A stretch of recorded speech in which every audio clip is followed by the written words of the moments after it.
Café Jurídico, episodio 156.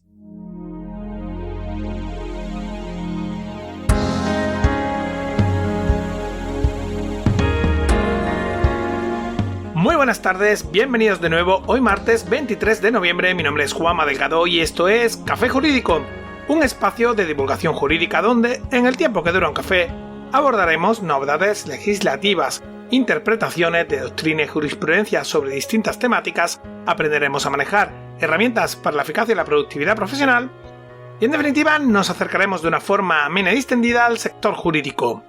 ¡Comenzamos!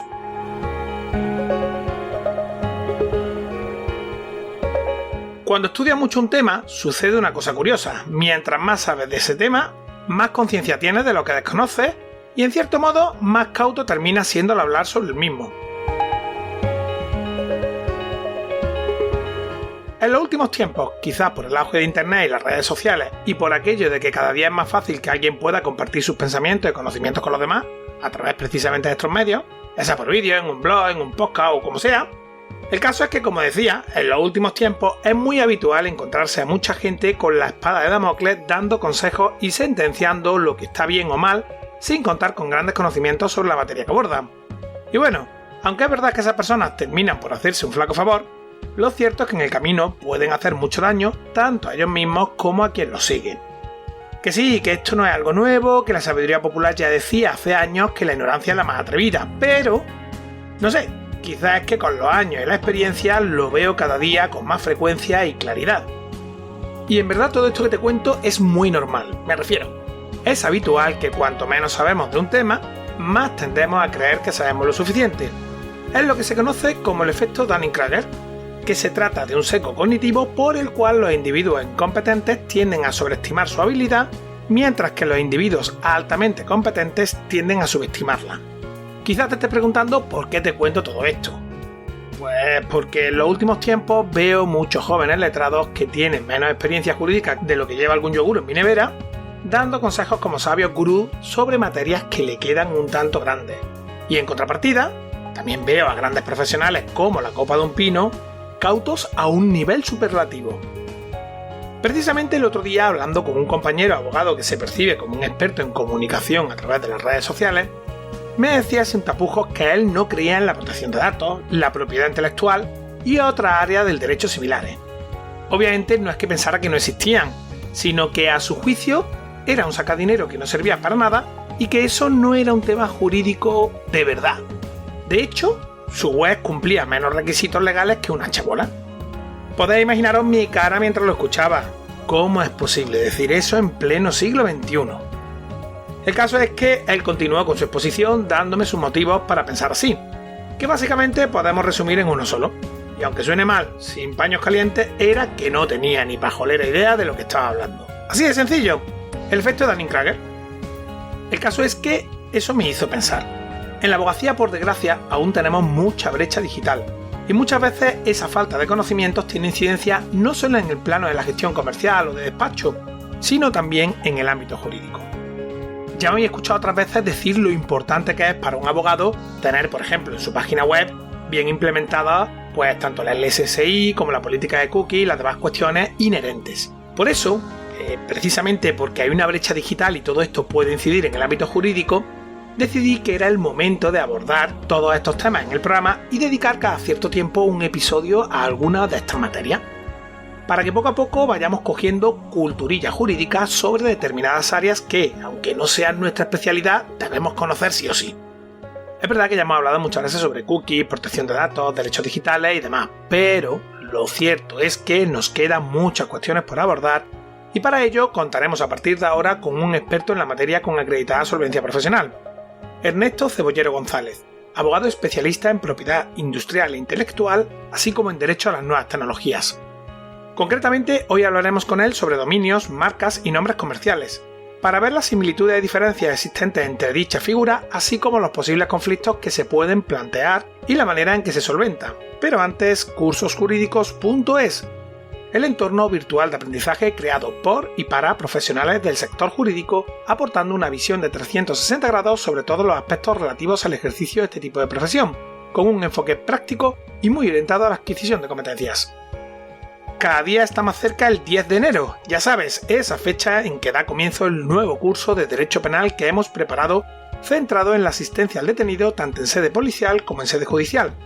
Una acción formativa con una duración de 40 horas lectivas y con el que, entre muchas otras cosas, aprenderás cómo es una rueda de reconocimiento, cuándo se practica y qué debes hacer como letrado para garantizar los derechos de tu cliente. Ya nos habéis escrito muchos preguntando dónde hay que inscribirse, porque sabéis de primera mano que este tipo de talleres que organizamos, como son prácticos y de alguna manera se intenta que todo el mundo participe, pues hay plazas limitadas. Todavía no hemos abierto el plazo de inscripción, así que tranquilo, se abrirá ya pronto. De momento, lo único que tienes que hacer es anotarte la fecha del 10 de enero en la agenda para que no se te olvide y permanecer muy atento porque en los próximos programas te vamos a dar más información sobre este curso. Y ahora sí, bienvenido Ernesto, muchas gracias por acompañarnos en el día de hoy. Muchas gracias, Juanma. Un placer estar contigo y con todos los oyentes de Café Jurídico. Bueno, Ernesto, tú eres especialista en propiedad industrial e intelectual y en derecho a las nuevas tecnologías y de hecho tu bufete se dedica a este tipo de cuestiones. Cuéntanos en qué consiste exactamente tu especialidad, porque es verdad que hay muchos compañeros que de estos temas andan un poco muy perdidos y bueno, ya que estamos, pues lo típico. ¿Cómo decidiste dedicarte a esta rama del derecho? Y vamos, que te dejo el micrófono abierto para que nos cuentes lo que quieras. Perfecto, mil gracias, Juanma. Pues efectivamente, como dices, desde Bailos, desde el despacho en el que tengo la suerte de trabajar, estamos especializados en asesorar en materia de propiedad industrial, intelectual y nuevas tecnologías. Abarcamos no solamente cuestiones, litigios, conflictos relacionados con nombres de dominio, sino muchas otras figuras como marcas, diseños, patentes, derecho de autor, incluso todo lo relacionado, como decía antes, con nuevas tecnologías, protección de datos, secretos empresariales, todo este tipo de cuestiones relacionadas en global con con los intangibles, con los activos intangibles que puede tener una empresa, ¿no?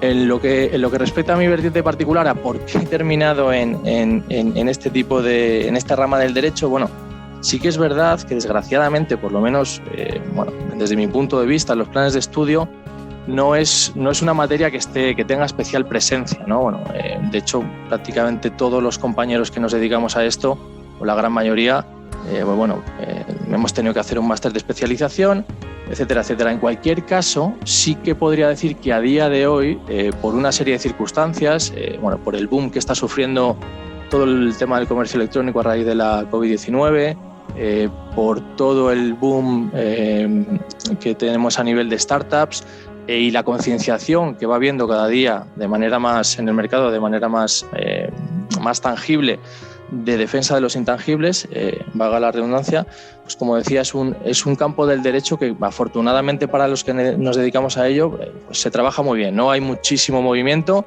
y bueno, la verdad es que es un tema apasionante. Que te voy a decir yo que bueno, en casa me hacen bromas, porque bueno, estamos todo el día hablando de eso, vamos a hacer la compra y estamos mirando las marcas, los diseños, el tal, y ya te digo, yo siempre digo que si soy abogado de propiedad industrial es porque descubrí en un momento dado la propiedad industrial, me encantó, me apasionó y mira, 10 años de eso y sigo como el primer día, ¿no? Aprendiendo, estudiando, trabajando y disfrutando de esta labor y de esta profesión de abogado que te voy a decir que no sepan, ¿no? Que es maravillosa. Ok, si te parece, vamos a entrar en materia. Y vamos a hacerlo comenzando por aclarar algunos conceptos. Nombre de dominio y marca. ¿Son lo mismo? ¿En qué se diferencian? Cuéntanos, Ernesto. Bueno, realmente no son exactamente lo mismo, aunque en última instancia sí que tienen una finalidad semejante, por así decirlo, ¿no? En esencia, tanto una marca como un nombre de dominio son signos que tienen como objeto permitir la identificación bien de una empresa, bien de un particular, un autónomo o similar, ya sea en un contexto online, el nombre de dominio, o en un contexto físico o online, en el caso de una marca. Por fijar un par de diferencias a grandes rasgos, las diferencias que podríamos decir más importantes entre lo que son un nombre de dominio y una marca. En primer lugar, prácticamente cualquier signo puede ser una marca, hablando desde el punto de vista legal. Una palabra, un logo, un gráfico, un sonido, incluso un olor en circunstancias excepcionales. No entraremos en detalle, pero bueno, quede ahí que un olor también puede ser constitutivo de marca. incluso la forma de un producto, un envase, un eslogan, es decir, lo que comentaba antes, prácticamente cualquier signo, ¿no? Sin embargo, por cuestiones evidentes, cuando hablamos de nombres de dominio, limitamos las posibilidades a aquellos signos que están constituidos por palabras, por razones evidentes. Decíamos un par de diferencias, hemos comentado la primera, y en segundo lugar, Juanma, como te decía, la segunda gran diferencia que vamos a fijar a efectos de lo que nos ocupa ahora entre marca y nombre de dominio sería la capacidad que tiene el titular de esa marca o de ese nombre de dominio en relación con terceros. Y me explico muy brevemente. Una marca, esto es básico en derecho marcario, valga la redundancia, sí que concede derechos exclusivos a terceros. ¿Qué quiero decir con esto? Que el titular de una marca, en base al derecho que tiene, el derecho exclusivo y excluyente, puede evitar que un tercero que opere en el mercado, ya sea en Internet, en un entorno físico, haga algo similar a lo que es objeto de protección de esa marca. De hecho, el titular de una marca puede evitar que un tercero tenga un nombre de dominio similar o idéntico a dicha marca, pero no al revés, porque el nombre de dominio, como decimos, no da derechos exclusivos. La marca sí, el nombre de dominio no. Entonces entiendo que a la hora de plantearse registrar una marca o un nombre de dominio, la marca debiera ir primero, ¿no? Pues efectivamente, Juanma, lo recomendable, y de hecho es lo que solemos recomendar siempre a clientes y gente que te comenta este tipo de cosas, es optar en primer lugar por la marca. Si tienes que diferenciarlo en el tiempo, primero por la marca, por lo que acabamos de decir, ¿no? Por el tema de los derechos exclusivos, y en segundo lugar por el nombre de dominio. Vale, aclarados ya ambos conceptos. ¿Qué es el nombre comercial y en qué se diferencia de los anteriores? Sí, Juanma, pues te comento brevemente. El nombre comercial es una figura, es muy similar a la marca. De hecho, bueno, hay marcas de productos y marcas de servicios. En este caso, se dice siempre por doctrina, jurisprudencia, que una marca de servicios y un nombre comercial son prácticamente idénticos a efectos prácticos, a efectos de derechos. Y realmente en el día a día tampoco hay una diferencia que sea excesivamente notable. En esencia y por definición, ya te digo, por definición, más que por aspectos prácticos, lo que hace una marca es identificar los productos y servicios de una empresa en el mercado, y lo que haría el nombre comercial es identificar al comercio que está detrás en el mercado. Como digo, el matiz es muy sutil. Y ya te digo que a la hora de pleitear, a la hora de tener acciones de oposición, no hay prácticamente diferencia real, ¿no? ¿Sería posible registrar el nombre comercial y la marca o no merece la pena? Sí, sería una posibilidad. Mi opinión, ahora que no nos escucha nadie, lo digo de broma evidentemente, sería un poco redundante, ¿no? Ya como digo antes, de hecho es una consulta que nos hacen muchas veces, oye, ¿nombre comercial o marca? Realmente, si tú tienes una marca de servicios, la diferencia que vas a tener con un nombre comercial es prácticamente nulo, no va a tener prácticamente nada. Con lo cual, bueno, lo puedes hacer. Yo en 11 años que llevo no he visto nunca un nombre comercial y una marca que reivindiquen protección sobre el mismo signo, pero a nivel teórico podría pasar, sí, efectivamente. Perfecto. ¿Qué conflictos pueden surgir entre estos conceptos? Y en concreto estoy pensando en el tema del cyberquatting. Sí, Juanma, pues mira, como te decía antes, la diferencia fundamental entre marca y dominio de dominio es que el primero da derechos exclusivos a terceros, es decir, da la capacidad a su titular de evitar que terceros hagan en el tráfico económico, como hemos dicho antes, cosas parecidas o similares a las que son objeto de protección vía esa marca, ¿no? El principal problema que hay entre marca y nombre de dominio, aunque suene un poco obvio, es precisamente aquellos supuestos en los que un nombre de dominio es idéntico o similar a una marca anterior de un tercero, el que sea. En estos casos, que como bien has apuntado, se suelen identificar con el nombre cybersquatting, es decir, nombres de dominio que son idénticos o similares a marcas, ya tengan más renombre o menos renombre, pues en ese caso es el conflicto prototípico entre marca y nombre de dominio. ¿Y cómo se gestionan este tipo de problemas? ¿Existe alguna diferencia dependiendo de la extensión del nombre del dominio en cuestión? Sí, pues hay...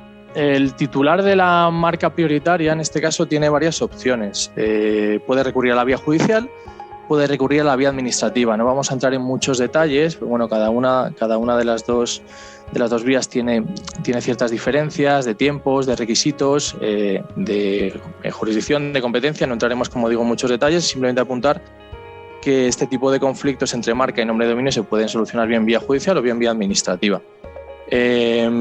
El elegir entre una vía u otra vía, como decía, pues dependerá de las particularidades del caso en cuestión, ¿no? De ahí es lo importante, como siempre decimos en propiedad industrial, ir siempre caso por caso. Hay en este tipo en esta rama del derecho, como en muchas otras, hay pocas normas generales, pocas normas que se puedan aplicar absolutamente a todo. Entonces, bueno, visto el caso en particular, en este caso, bueno, pues nosotros siempre recomendamos ir de la mano de un profesional que esté familiarizado con el asunto. Se decide optar por una opción o por otra. Dicho lo cual, sí que me parece interesante dar algunos detalles, algunos matices, algunos apuntes en relación a lo que suele ser el procedimiento de solución de este tipo de conflictos más habitual. Es el procedimiento administrativo. He dicho que se puede optar también por la vía judicial, pero es verdad que en un porcentaje muy alto de las ocasiones se puede optar por el procedimiento administrativo. Y a raíz de lo que comentabas, estos procedimientos administrativos dependen, quién los conoce, principalmente de la extensión del nombre de dominio. Si estamos hablando de un nombre de dominio genérico, como puede ser un .com, un .net, un .org, este tipo de nombre de dominio, la competencia está reservada en exclusiva a la OMPI, que es la Oficina Mundial de Propiedad Intelectual, que está en Ginebra, y bueno, tienen una sección que se dedica, como digo, a resolver este tipo de conflictos. Si estamos hablando de un nombre de dominio, pues por ejemplo, lo que puede ser un .es, nombre de dominio típico español, o un .fr en Francia, nombres de dominio de país, dependiendo de la extensión concreta, de la extensión territorial concreta, sí que este organismo de la OMPI está legitimado para conocer de estos conflictos, o en su defecto, para otros nombres de dominio territoriales, estos conflictos están reservados única y exclusivamente a una entidad nacional. En España, como digo, pues del .es se puede conocer tanto la OMPI como NIC.es, que es el organismo correspondiente dependiente del Ministerio de Industria. Bueno, ¿y cuánto tiempo pueden tardar este tipo de procedimientos, Ernesto? Sí, pues esto es muy buena pregunta, porque es uno de los grandes criterios de decisión que vemos en el día a día de los procedimientos administrativos en relación con los procedimientos judiciales.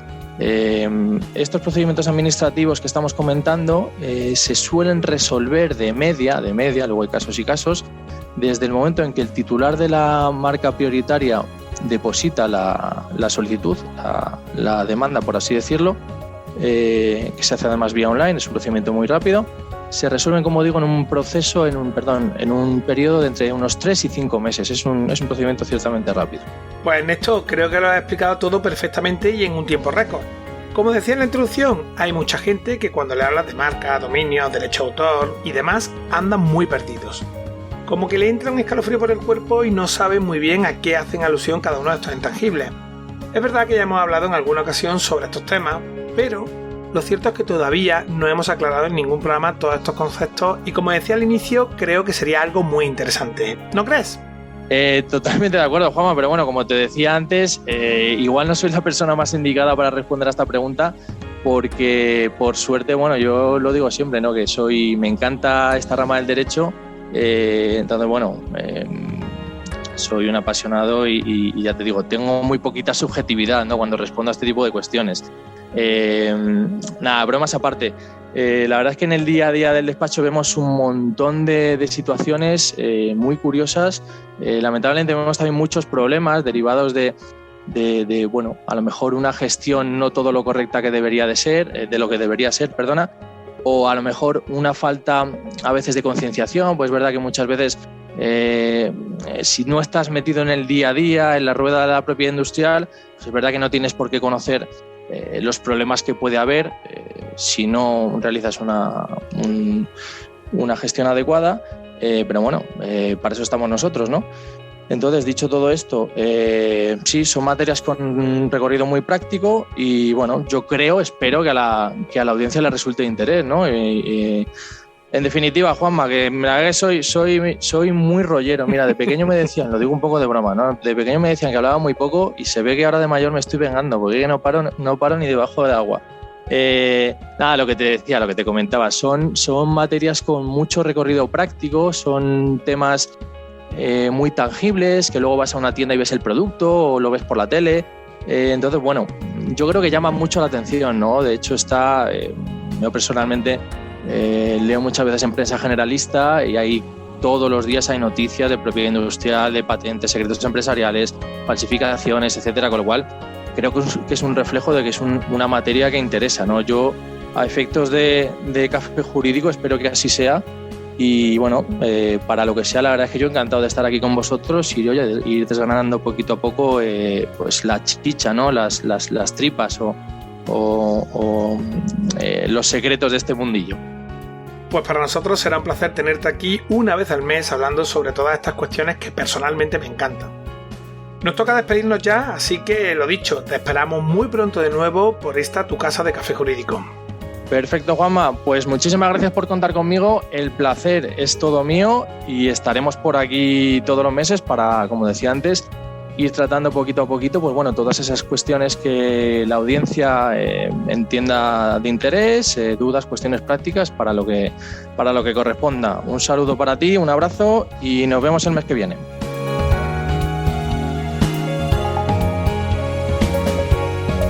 Antes de irnos, como siempre, recordar que de nuestra página web, cafejurídico.es, es posible acceder a todos los episodios que hemos emitido hasta la fecha, escucharlos por series temáticas y, por supuesto, enviarnos tus dudas legales o pedir que tratemos un asunto concreto. Recuerda que también puedes seguirnos, escribirnos y escucharnos en las principales plataformas del sector. Ya sabes, iTunes, iVoox, Spotify, Spreaker, Google Podcast, Deezer, Amazon Music, YouTube y así hasta más de 35. Como ves, cada día es más fácil escucharnos. Sea de donde sea que lo haces, suscríbete, emitimos programa los martes y jueves a las 4:30 de la tarde. Como siempre, muchas gracias por tu tiempo, nos vemos el próximo jueves donde, un día más, acompañados de un café, nos acercaremos de una forma amena y distendida a las novedades y cuestiones del sector jurídico. Entre tanto, cuídate mucho y adiós.